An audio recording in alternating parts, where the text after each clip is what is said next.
안녕하세요. 특별한 공감대와의 방초록입니다. 여러분, 지금 새로운 일을 시작하기에 아니면 도전을 하기에 늦었다고 생각하시나요? 제가 소개해드릴 분은 꿈을 이루기 위해서 45세 초등학교를 졸업하셨다고 합니다. 인생에 의미 없는 경험은 없다라고 말씀하시는 휠체어를 타고 전국 방방곡곡을 누비고 다니는 김영미 씨를 소개합니다.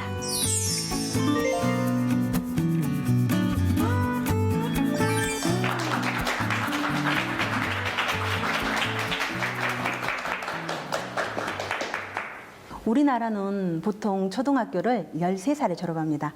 여러분도 그러셨나요? 네. 그런데 어떤 사람은 초등학교를 45세 졸업했다고 그래요. 오늘은 그 사람에 관한 이야기를 나누려고 합니다.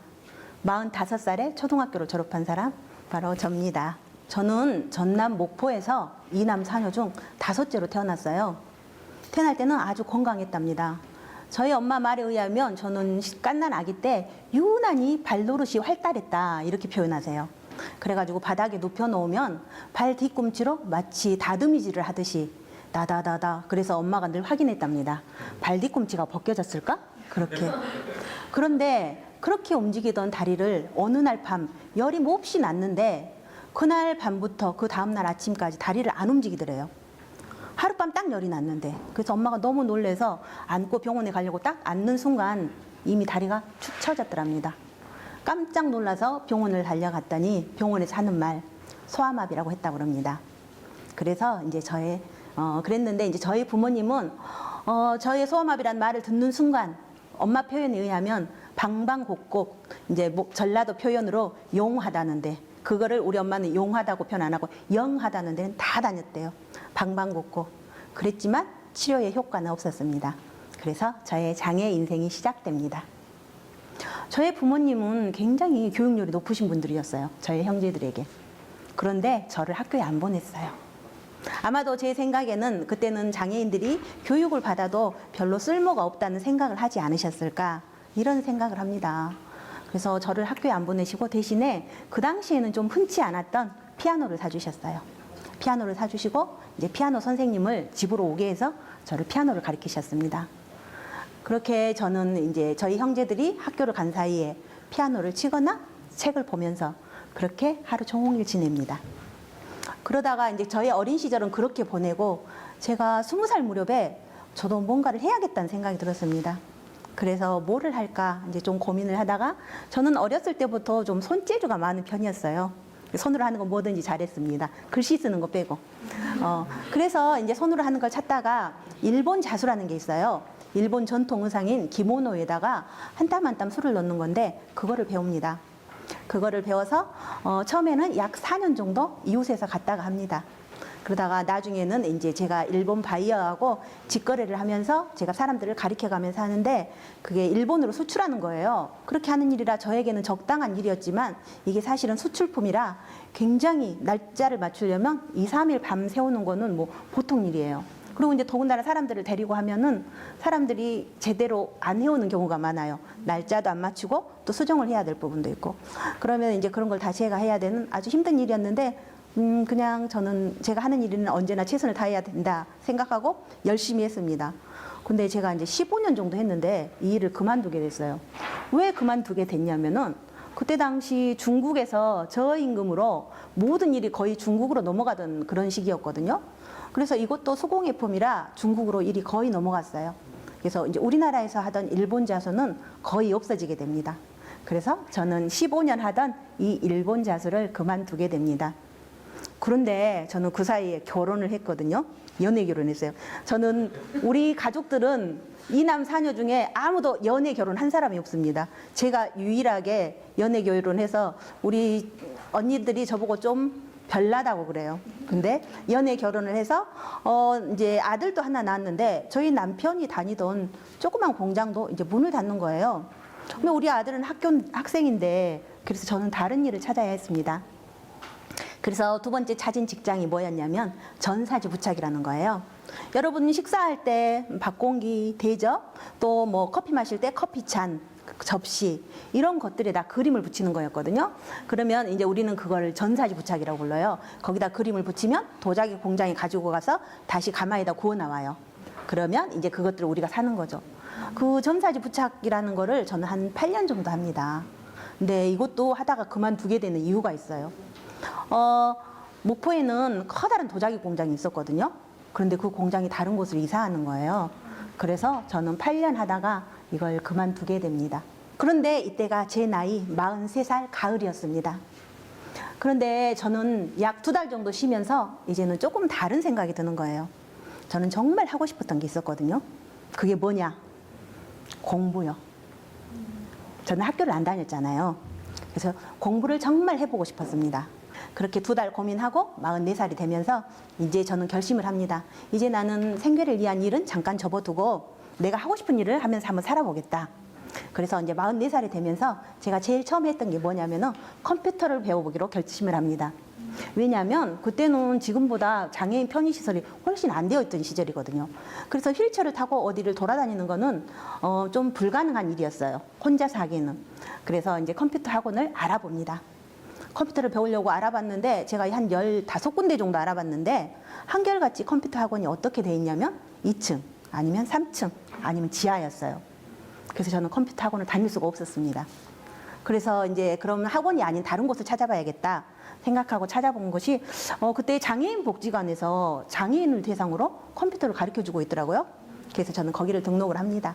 그래서 일주일에 2-3번 다니면서 이제 처음에는 워드 프로세스 자격증을 따고 그 다음에 컴퓨터 활용 능력 자격증을 땄거든요. 근데 나이 먹고 컴퓨터를 배워서 자격증 딴다는 거는 좀 쉽지 않았어요. 타자를 일단 빨리 못 치니까 워드 프로세스 자격증을 따려는데 하루 종일 연습하면은 이렇게 나중에 손목에 파스를 붙이고 병원에 다녀야 될 만큼 그만큼 연습을 합니다. 그래서 워드와 이제 커말 자격증을 따면서 이제 저는 좀 그때 약간의 자신감이 붙었어요. 아, 나도 하면 되는구나. 1월 달에 제일 먼저 한 일이 검정고시 그러니까 초등학교 6학년 과정을 한 권의 책으로 엮어놓은 검정고시 책을 삽니다. 그 책을 사서 열심히 공부를 해서 4월 달에 검정고시를 보고 합격을 합니다. 남들은 초등학교 졸업을 정말 별거 아닌 일이잖아요. 누구나 하는 일.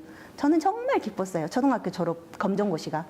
그렇게 초등학교를 이제 졸업하면 검정고시는 1년에 4월하고 8월 2번 있거든요. 그러면 4월 달에 검정고시를 이제 초등학교 졸업했으니까 8월 달에는 중학교 검정고시를 보러 가겠잖아요. 근데 이제 저희 아들이 그때 고3이었어요. 중학교 졸업 검정고시를 보러 가는데 제 아들이 이제 휠체어를 밀어줬습니다. 교실까지. 교실까지 밀어주면서 뭐라 하냐면은 엄마, 나 너무 떨려 이러는 거예요. 그때 저는 정말 아들에게 미안한 마음이 저한테 쓰나미처럼 밀려왔어요. 왜냐하면 저희 아들 초등학교 1학년 때부터 늘 가져오는 것이 있어요. 뭐냐면 그것이 가정실태조사서. 가정실태조사서에는 뭐를 적게 돼 있냐면 엄마의 학력을 적게 돼 있거든요. 근데 저는 뭐라고 적을까요? 적을 말이 없죠. 그래서 무 이렇게 적었습니다. 우리 아들이 이걸 갖고 가서 얼마나 창피할까, 어떻게 제출할까 이 생각을 늘 하지만 거기다 또 무슨 자존심인지 모르겠는데 거짓으로 쓰기는 싫었어요. 그래서 언제나 무 그랬는데 그런데 그 아들은 한 번도 저에게 엄마는 왜 무야? 엄마는 왜 학교 안 다녔어? 이런 말을 한 번도 해본 적이 없습니다. 그리고 불평도 해본 적이 없습니다. 그런 아들이 떨린다고 하니까 제가 얼마나 미안했겠어요. 너무너무 미안했는데 저는 안 떨렸어요. 왜냐? 제가 완전 공부를 열심히 했기 때문이죠. 그래서 저는 이제 45살 나이에 초등학교와 중학교를 졸업하게 됩니다. 그리고 이제 46살이 됐어요. 그때가 2011년이었어요. 46살이 되면 이제 다시 고등학교 졸업 검정고시를 봐야 되잖아요. 근데 이번에는 조금 다른 생각이 들었습니다. 학교를 다녀볼까? 저는 학교를 한 번도 안 다녀봤으니까 학교를 다녀보고 싶은 생각이 드는 거예요. 그런데 이제 제가 사는 목포에는 2년제 어른들이 다니는 고등학교가 있었어요. 성인 고등학교가. 그래서 학교를 안 다니면 친구도 없거든요. 그래서 전 친구도 많지 않으니까 이번에는 용기를 내서 거기에 입학을 합니다. 2011년 46살의 나이에. 입학을 해서 입학한 첫날 학교에서는 저한테 종이를 한 장 나눠주더라고요. 모든 학생들에게. 여기 졸업하고 진학의 이제 계획이 어떻게 되는가. 그래서 저는 거기다 뭐라고 적었냐면 국립목포대학교 입학 이렇게 커다랗게 적었습니다. 그리고 2년 동안 열심히 공부를 했습니다. 저한테 성적표 떼오라는 말은 하지 말고 아주 열심히 공부해서 드디어 저는 2013년 제가 그때가 48에 목포대학교 사회복지학과에 입학을 하게 됩니다. 너무 좋았죠. 너무 좋았는데 같이 이제 저보다 그 같이 공부한 학생들은 저희 아들보다 2살 어린 학생들이었어요. 저희 아들은 1학번인데 저는 3학번이거든요. 2살 어린 친구들하고 공부를 하면서 같이 멋진 나무 아래서 사진도 찍고요. MT도 가고 또 가끔은 술도 마시고요. 정말 즐겁고 행복한 날들이었습니다. 쉬운 2살에 저는 국립목포대학교를 아주 우수한 성적으로 졸업합니다. 이건 편집해 주셔도 됩니다. 그리고 우수한 성적으로 졸업하고 이제 저는 사회복지사 1급 자격증 땁니다. 그런데도 저는 이 대학교 졸업만으로는 공부가 모자란다는 생각이 들었습니다. 저는 평소에 장애인에 대해서 많이 공부해 보고 싶었는데 그래서 장애인에 관한 더 연구를 더 많이 해보고 싶다는 생각이 들어서 대학교를 졸업했는데 공부를 더 하고 싶다. 어디 가야 될까요? 네, 대학원 갔죠. 대학원을 가서 열심히 공부해서 금년 8월 달에 중증 지체 장애 여성의 장애 수용에 영향을 미치는 요인이라는 논문을 쓰고 석사를 졸업했습니다. 이렇게 석사를 졸업하고 났는데도 지금도 아직도 공부는 더 해야겠다는 생각은 변함이 없습니다. 그래서 현재 목포대학교 사회복지학과 박사과정에 재학 중입니다. 저희 아버지는 저 어렸을 때 늘 하시는 말씀이 있습니다. 우리 영미는 평생 사는데 먹고 사는데 아무런 불편함이 없이 아버지가 다 해놓고 갈 것이다. 이 말씀을 늘 입버릇처럼 하셨습니다. 지금도 그 말이 귓가에 쟁쟁합니다. 그런데 그 말씀을 하신 지가 지금 40년도 훨씬 지났거든요. 그런데 요즘 부모님들도 저희 아버지와 비슷한 말씀을 하시는 부모님들이 계십니다. 대개의 중증 장애를 가진 자녀를 둔 부모님들은 이런 말씀들을 하세요. 나는 내 아이보다 하루만 더 살고 싶다고. 여러분, 부모님이 먼저 돌아가시는 건 너무나 당연한 거 아닌가요? 세상에 어느 부모도 자기 자녀가 오래오래 살기를 바랍니다. 그런데 중증 장애를 둔 부모들은 그렇게 말씀을 하십니다. 제 생각에는 이런 건 아직 우리나라의 사회복지의 뒷받침이 부족해서라고 생각합니다. 그래서 이런 말들이 정말 사라졌으면 좋겠습니다. 우리나라의 복지가 더 발달해서. 그리고 이제 또 어떤 사람들은 저에게 이렇게 말해요. 조금 더 일찍 공부를 시작하지 그랬냐. 이렇게 말하는 분들이 계세요. 저는 그분들에게 이렇게 말합니다. 46세 시작한 것보다 1년이나 빠르게 시작한 거라고. 대부분 사람들은 저한테 이렇게 말해요. 얼굴이 되게 밝다. 그렇게 얼굴 밝은 얼굴 뒤에 혹시 열등감은 없었느냐. 이런 얘기를 하는데 또 어떤 사람들은 얼굴이 밝은 비결이 무엇이냐. 이렇게 물어보는 사람도 있어요. 그러면 저는 이제 자세히는 모르지만 정확히는 모르겠어요. 뭐 때문인지. 그런데 아마 제 생각에는 제가 꿈을 가지고 있어서 이렇게 밝게 살 수 있지 않나 이렇게 생각이 듭니다. 그리고 저는 늘 하는 말이 있습니다. 인생은 끝까지 살아봐야 하는 거다고. 그거는 저를 보면 알 수 있지 않나요? 지금 굉장히 힘든 사람들이 많이 있을 거예요. 저도 살면서 굉장히 힘든 일들이 많았었죠. 오늘 정말 여기가 끝인 것 같아. 나는 정말 희망이 없어. 이렇게 생각을 하지만 그 일을 지나면 또 다른 새로운 희망이 나타나거든요. 저 같은 경우도 일이 없었을 때 제가 얼마나 힘들었겠어요. 또 새로운 일이 나한테 찾아올까? 그렇지만 새로운 일이 찾아왔고 또 그 새로운 일이 끝나니까 또 저는 새로운 꿈을 찾아서 지금 꿈을 이룰 수 있었잖아요. 혹시 여러분 중에서 나는 이미 늦었어 이렇게 생각할 분이 계시다면 저는 이렇게 말씀드리고 싶습니다. 시간은 많이 있습니다. 오늘 제 얘기 잘 들어주셔서 고맙습니다. 감사합니다.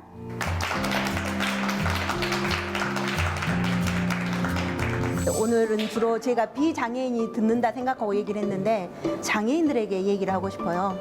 지금 너무 힘들다 생각하지만 조금만 지나면 새로운 길이 나올 거니까 근데 그 새로운 길은 가만히 있으면 절대 찾아오지 않습니다. 새로운 길을 찾아서 나오십시오. 이렇게 말씀드리고 싶습니다.